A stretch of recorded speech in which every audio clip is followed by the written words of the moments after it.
ইদানিং আবারও বিগত সরকারের মতো জঙ্গি নাটক সাজানো হচ্ছে। গত নির্বাচন ভাগাভাগি নির্বাচন হয়েছে, জনগণের ভোটে নির্বাচন হয় নাই। ইসলামী আন্দোলন বাংলাদেশকে ষড়যন্ত্র করে হারানো হয়েছে, তারা বিলুপ্ত হয়ে গেছে। না, ইসলামী আন্দোলন বাংলাদেশকে পরিকল্পিতভাবে হারানো হয়েছে, ইসলামী আন্দোলন হারা নাই। ইসলামী আন্দোলন বাংলাদেশ কি চায়? কি চায়? ইসলাম হুকুমত চায়। বাস ক্লিয়ার, কার কোনো বক্তব্য নেই। আজকে হোক কালকে হোক ইসলামী আন্দোলন বাংলাদেশ বাংলাদেশে ইসলাম হুকুমত চায়। এর জন্য তারা কাজ করবে। বলতে পারেন বিগত নির্বাচন আসলে জনগণের নির্বাচন হয় না, কোয়ালিশন নির্বাচন হয়েছে, চুক্তিবদ্ধ নির্বাচন হয়েছে। দেখেন আশ্চর্য বিষয়, বিরোধী দল সংসদ দাঁড়িয়ে বলে আমরা বিরোধী দল না,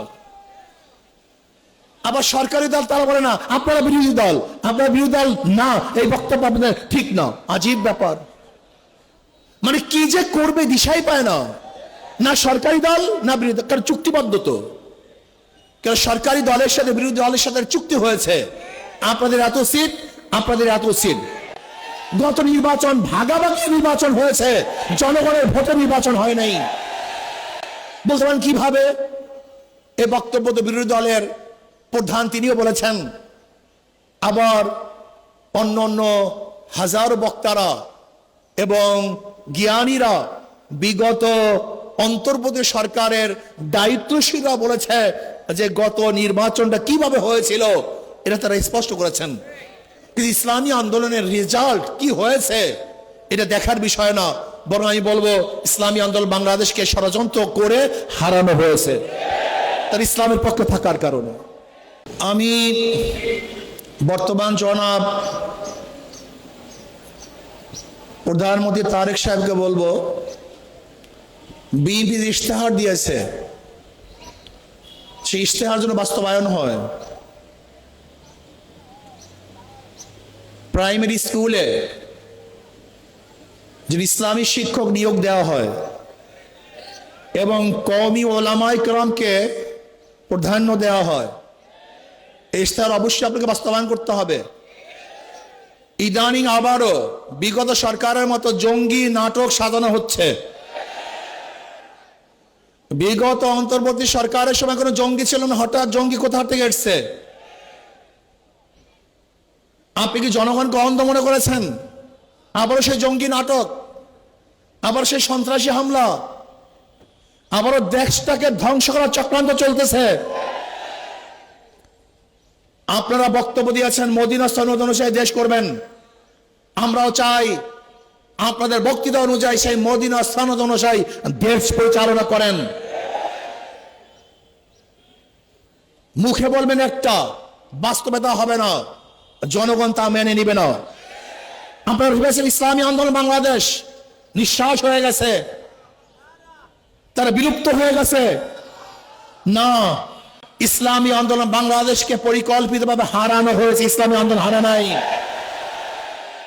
ইসলামী আন্দোলন বাংলাদেশ হারার জিনিস নয়, এটা ধ্বংস হওয়ার জিনিস নয়। ইসলামী আন্দোলন বাংলাদেশ বিশ্বাস করে ওয়ালা তাহিনু ওয়ালা তাহজানু ওয়া আনতুমুল আলাউনা ইন কুনতুম মুমিনিন। ইসলামী আন্দোলন বাংলাদেশ বিশ্বাস করে আগামী দিনে ইসলাম নিয়ে বাংলাদেশ ইসলামী রাজনীতি করবে একটা ইসলামী আন্দোলন বাংলাদেশ। কোন ধোঁকাবাজি ছলনার নামে ইসলামের রাজনীতি বাংলাদেশের মানুষ আর গ্রহণ করবে না ইনশাআল্লাহ। আমি বিশ্বাস করি ইসলামী আন্দোলন বাংলাদেশ এমন এক অবস্থায় আছে, তার স্পষ্ট এক বার্তা জাতির কাছে দিয়েছে। তারা কি চায়? ইসলামী হুকুমত চায়। তাদের মুখের মধ্যে ইসলামী হুকুমত, তাদের অন্তরের মধ্যে ইসলাম হুকুমত, তাদের কর্মসূচির মধ্যে ইসলামী হুকুমত। আমি বিশ্বাস করি ইনশাআল্লাহ আজকে হোক কালকে হোক, একদিন না একদিন ইনশাআল্লাহ ইসলাম হুকুমত এদেশে হবেই হবে, হবেই হবে, হবে হবে ইনশাআল্লাহ। আর আমি বিশ্বাস করি যদি আমি শহীদ কামনা নিয়ে বিছানায় মৃত্যুবরণ করি, আমি শহীদ হব। আর শহীদের তামান্না না নিয়ে রণাঙ্গনেও যদি দুনিয়ার কোনো স্বার্থে মৃত্যুবরণ করি, আমি শহীদ হব না। ইসলামী আন্দোলন বাংলাদেশ ইসলাম হুকুমত কায়েম করার জন্য যদি চেষ্টা করে, যেরকম হারাম রাদিয়াল্লাহু তাআলা শহীদ যখন করা হয়েছিল, তিনি তখন বলেছেন ফুস্তু রাব্বিল কাবা, রব্বে কাবার কসম, আমি সফল হয়ে গেছি। যখন শহীদ হয়েছিলেন তিনি তখনও শহীদ হবার সময় বলছেন সফল হয়েছি। ঠিক আমি বিশ্বাস করি ইসলাম হুকুমত কায়েম করার জন্য যদি আমি দুনিয়ার থেকে বিদায় হই, আমার নিঃশ্বাসকে ত্যাগ করি এবং আমি যদি রক্ত দিয়ে শহীদ হয়ে যাই, যদি হুকুমত নাও দেখতে পারি, আমি কামিয়াব হব ইনশাআল্লাহ।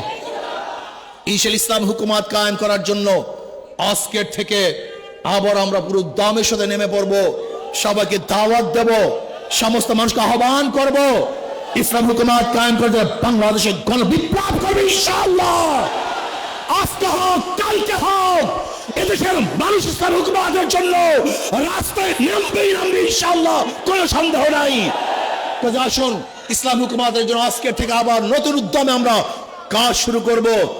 নয় সমাপ্ত কর্মমোদের অবকাশ কোথায়, বিশ্রামের, আমরা হেরে যাব না, থেমে যাব না, থমকে যাব না, রাজপথে লড়াই করবে ইনশাআল্লাহ। আল্লাহ আমাকে এবং আমাদের সবাইকে রাজপথে ইসলামের জন্য, ইসলাম হুকুমতের জন্য লড়াই করার তৌফিক দান করেন।